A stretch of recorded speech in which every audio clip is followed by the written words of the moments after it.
Hi guys, my name is Nonima Tekela. Welcome to my YouTube channel. So today I want us to talk about three questions that are always asked by people on YouTube when we talk about the Bongani Ndanzi issue when it comes to the Senzo Meyiwa case. I choose number two, has faced a lot of criticism with how he handled with his defense lawyer his defense case. Okay. But before we get into doing all of that, guys, please make sure you do not forget to like, to share, to comment, and most importantly, please make sure you are subscribed on the channel. Please make sure you are watching the videos up until the end and you are watching the ads that are coming through. When you are doing that, you'll be supporting this channel financially and in numbers. Thank you so much. I really appreciate you. Now, the question that is always asked is, where is Bongani Danzi's Lobola letter? That's the burning question the state people will always ask. If he says he was at KwaZulu Natal, at Nongoma, on the 26th of October 2014, where is his alibi? That is the second question they ask, to an extent that they demand for the letter of Lobola, and also they are asking questions regarding the things that he claimed about his bank statement. They are asking why didn't his lawyer go and get the bank statement? What is happening there? And then they also ask, why didn't he call his bride if there was a lobola and there was a bride? Those are the burning questions that people are asking out there. Ladies and gentlemen, there are three questions that have refused to go away in the Senzo Media trial. All of those questions that I've already mentioned. Now, let's start with the perhaps the biggest question of them all. Why did the defense call Bongani Dance's bride to testify? If these pieces of evidence really exist, why haven't we seen them in court? So today we are going to break down what we know, what we don't know, and why these unanswered questions could become one of the biggest talking points when Judge Rata Mukwatleng eventually delivers a judgment. Let's get into it. Also, it is great to note that we don't know if up until the end all the defense cases will be closed and Bongani Dance's Capitec or the bride or whatever these questions people have will not come. We don't know that because they are at liberty to open the case again and also request to submit those documents and to do thorough cross-examination when it comes to them. So we don't know. All right. Now, when it comes to, let's start with the bride. Let's start with the bride. Bongani Dance have been in prison for how long? 5 years now. It's year number 6 now. Ne? 2021, it was a year in 16th June. 2022, it was a second year, 16th June. 2023, it was a third year in June. 2024, it was a fourth year. 2025, it was the fifth year. 2026, it's the sixth year now. Do you understand? 6 years now for him to be in jail for this crime. So I don't know if you guys remember that there was a time his brother came, Mpekiseni came. Do you remember Mpekiseni? Mpekiseni is the guy that they said Ubabu Zungu heard the story that led to the arrest of accused number 1 and 2 from. And when Babu Zungu came, he was like, I don't know what you people talking about.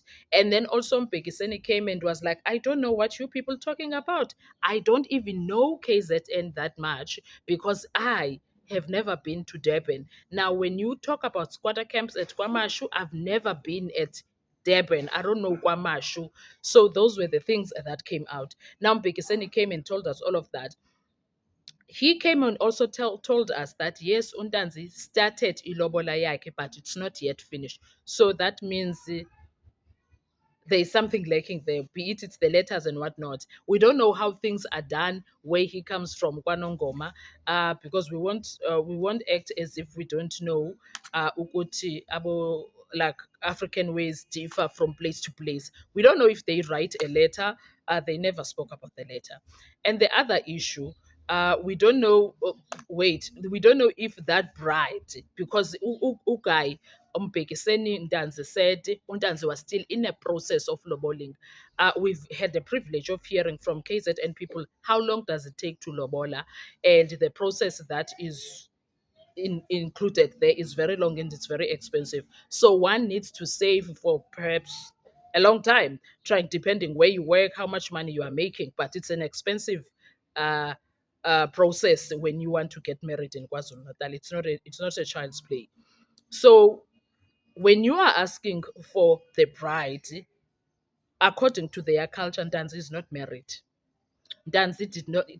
I think when Zelendo he did what they call ukuvela. He did go to the girl's child to tell them his intention of marrying her, but it was never finalized. So he doesn't have a bride according to the Zulu culture. So he can't be bringing someone to say that this is my bride. He can attest to that. I was in KZN that weekend.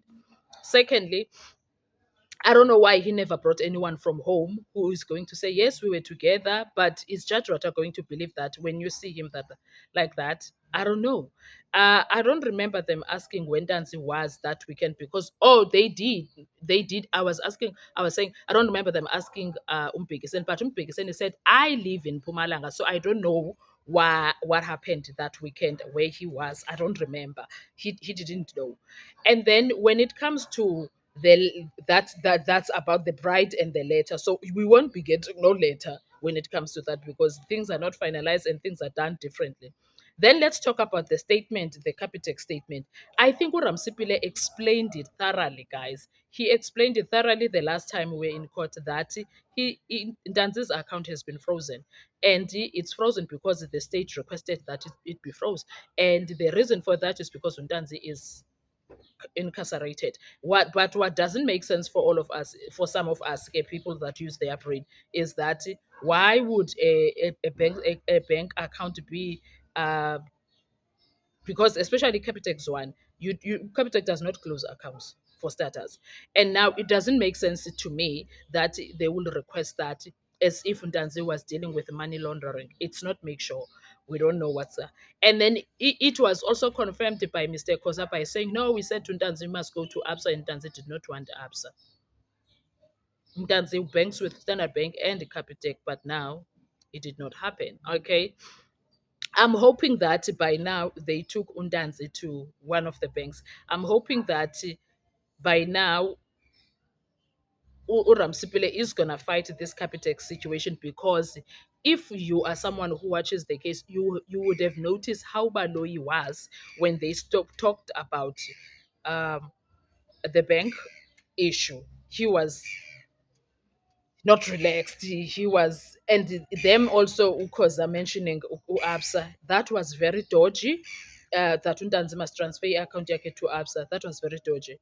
But one thing that I can tell you is that something is going on with those bank accounts, both of them now, not just the standard the Capitec Bank one, the Standard Bank too. Something is going on there. Whatever it is, it's huge, and it's not something that they are willing to have it for someone to go through it and be asking questions, whatever that is going on there.